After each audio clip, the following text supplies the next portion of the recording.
ஜெபிப்போமாக. ஸ்தோத்திரம் கர்த்தாவே, தகப்பனே, அப்பா பிதாவே, மை துதிக்கிறோம் துதிக்கிறோம் துதிக்கிறோம் ஸ்தோத்திரிக்கிறோம். என் அன்பின் பரலோக பிதாவே, அப்பா மை துதிக்கிறோம். அப்பா ஏசப்பா மை துதிக்கிறோம். தகப்பனே, பரிசுத்த ஆவியானவரே, அப்பா மை துதிக்கிறோம் ஸ்தோத்திரிக்கிறோம். அப்பாண்டவரே, வல்லமேல் பெரியவரே, ஏசப்பா மை துதிக்கிறோம் ஸ்தோத்திரிக்கிறோம். திரியேக எங்கள் தேவனாகிய கர்த்தாதி கர்த்தருக்கு ஸ்தோத்திரம். அப்பாண்டவரே, எங்கள் ரட்சகரே, அப்பா மை துதிக்கிறோம் ஸ்தோத்திரிக்கிறோம். அப்பாண்டவரே, அப்பா இந்த நேரத்தில் கூட எங்கள் தேசங்களில் இருக்கிறதான மாற்றுத்திறனாளி ஜனங்களுக்காக ஜெபிக்கிறோம். கடனோடு கூட எல்லாமே அப்பாண்டவரே, அப்போ இருக்கிற ஒவ்வொரு ஜனங்களை கர்த்தர் தாமே ஆசிர்வதிங்கப்பா. தகப்பனே, எல்லா கடன் பிரச்சனைகளையும் ஆமேன் எடுத்து போடும்படியாக ஜெபிக்கிறோம்.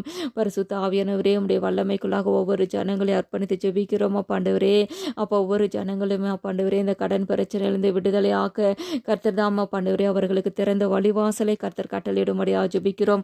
ஆமேன். கர்த்தர் தாமே ஆசீர்வதித்து ஆண்டவரே அப்பா உடைய நாமத்தை மகிமைப்படுத்துவதற்காக நன்றி அப்பா. இயேசு கிறிஸ்துவின் நாமத்தினால் ஜெபிக்கிறோம். இதனால் வருகிற எல்லா துதிகன மகிமையும் இயேசப்பா மூலம் பரலோக பிதா